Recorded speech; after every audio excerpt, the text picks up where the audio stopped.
Well, I had an opportunity to listen to a podcast last night, and I haven't listened to it in a long time. And that was Glover Quinn on the Believe Network. And I have to say, he's kind of said a lot of the same things that I've been speaking to. Like we're kind of synonymous in a few of the things that he sees and I see. And I found that a little intriguing. But he brought up a few points that I haven't seen, that I haven't paid attention to. And I wanted to bring it to your attention today. And just like the thumbnail says, the Lions appear to be missing a vocal leader. And when you look at Brad Holmes' moves in the offseason, he tried to address that component by bringing in such a vocal individual in CJ Gardner-Johnson. I'm all about winning. So I think coming into a building, changing the culture is not my identity. I think me just being me and just letting it feed off and just hoping that everybody can just feed off what I do by leading by example, not talking. So I played a lot of ball, this past 4 years. So I think a lot of guys get behind me from a lot of examples I set in games and stuff. So I think somebody who care about the game. You guys play good ball here. I'm not taking away from you. But I don't think guys have the fire that I have. Anybody around the league, I think in the Super Bowl you've seen it. Last year you've seen it. Year before last you've seen it. The year when I got in Tom Brady face you've seen it. So I think the passion that you guys see and the energy, I'm just ready to win. I'm not trying to take no steps off. Now, he's still at the games, I believe most of the games. I mean, we know he was at one for sure in the video that I posted a couple of weeks ago where he seemed to kind of get into it with Kirby Joseph. Now, whether he was trying to be a mentor at that game or whatever had happened, we'll never really know. But it speaks volumes to what this team is going through right now. Number one, Glover Quinn mentioned, who's leading this team? Who's leading these defensive backs when they're in the game? Who has the higher IQ of football in making the right calls and the right decisions on the field? But more importantly, has anybody seen the Lions huddle up on the sideline when, the offense or the defense is having a particularly rough day? I haven't. I can't say that it's been broadcasted at all the games that I go to. I can't say that I've ever noticed it. But then you start to think about, the NFL films that you watch from time to time and highlights that you watch from time to time, where an individual like Tom Brady has his team huddled up on the sideline and they're going over what's going on. And, he's being a vocal leader. He's getting guys riled up. He's telling guys what they need to do better. We haven't seen that. Now, I'm not saying it hasn't happened, but we haven't seen it. And again, at all the games that I've been to and all of the highlights that I watch and all of the game tape that I watch, I've never noticed it. Why?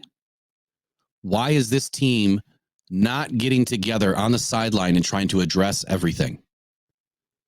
It doesn't make any sense. They sit separate. They'll sit on opposite benches. I mean, normally you see the defense on one bench and the offense on another bench. Guys shouldn't be separated. Your DB room, if they're having a bad day, why are they separated on the bench? And you notice that in the video that I posted, which I'm going to post another link to it on this video. And Glover Quinn's podcast link will be down in the description. I was going to transfer some audio from his, but then I kind of felt like I'll just let you guys watch it or listen to it and hear it for yourself. It's about a 40-minute podcast. So that's our big question today. Who's the vocal leader on this team? Jared Goff is kind of quiet. He's like Glover Quinn states, and we all know this. He's a lead by example type of guy. Now you do see him break down some huddles or, after the game, do the team breakdown, but he's not that big rah-rah kind of guy, and I would never expect that from him anyway. But at some point, you would expect that someone is going to step up and kind of come out of their shell. And it's okay to get a little riled up. It's okay to get a little angry that you're having a bad day. I think it speaks more volumes that if you're not doing that, that you're complacent with, the play on the field, that you're just okay with what's going on. I really don't think that any of these guys are complacent. I don't think that these high-level competitive athletes are okay with what's been going on the field the last 5-6 weeks. But we're not seeing anything from them that shows us that they care outside of, they take their snaps, they go on the field, they do what they need to do on the field. But what about after? And the bigger question is, what's going on in the locker room? Who's getting these guys ready for the next week? Who's talking to them during the week? Who's making the adjustments and pointing out the flaws during practices? I'm sure that there's a component to this. I mean, someone has to be doing it. But if they're not doing it in the game, it almost makes you wonder who's doing it in practice. You practice like you play.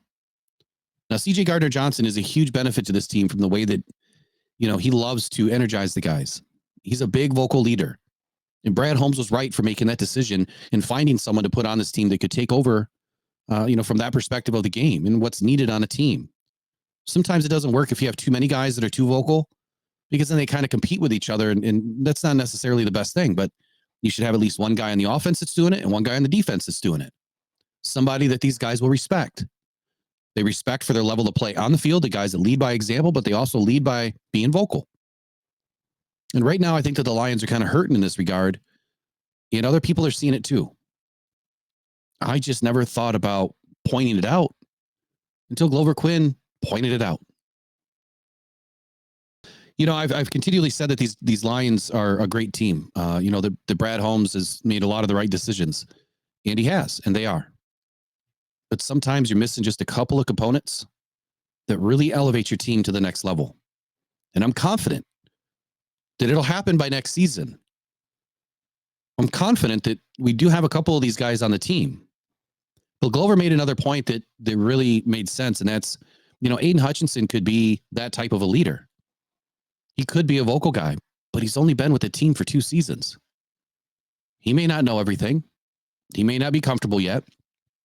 And when you're playing poorly, you may not want to stand up and get in, your other, teammates' face, so to speak, even though you're doing it in a professional way, because then they're going to think to themselves, man, you just blew that entire play and that play in this play. Why? What are you talking about? Or Jared Goff, maybe he's not as vocal because he just went through a rash of turnovers. And when players, hear that and see that from Jared, and then he wants to, get guys going, they're probably thinking in the back of their mind, yeah, whatever, dude, you just turned the ball over 7 times. But again, we really don't know what's going on behind the scenes. We're not there. We're not in practice. We're not in the locker room. We only know what's being written about the team and what the team is telling us. But coming from a former player and a former Detroit Lion, I think he knows a little bit more than we do. So give it a listen. Listen to Glover's podcast. Whenever I have a chance to listen, man, he always does an excellent job. And this episode, he was fired up. And I love seeing this out of Glover Quinn because he was always one of the best vocal leaders, leader by example type of player that the Lions had during his tenure as a Detroit Lion. And one of the best Lions to ever do it. So, and that's all for today's episode on Rock Down Detroit Lions. Really appreciate everybody that took the time out to watch this. And hey, don't give up just yet. The Lions have a long way to go. We're almost there. We're in our last quarter. It's time to fight. Let's see if this team turns it around. But we're still heading to the playoffs. And anything can happen on any given Sunday. All it needs to do is click. All right, take care. Go in pride. Go Detroit Lions. Bye-bye.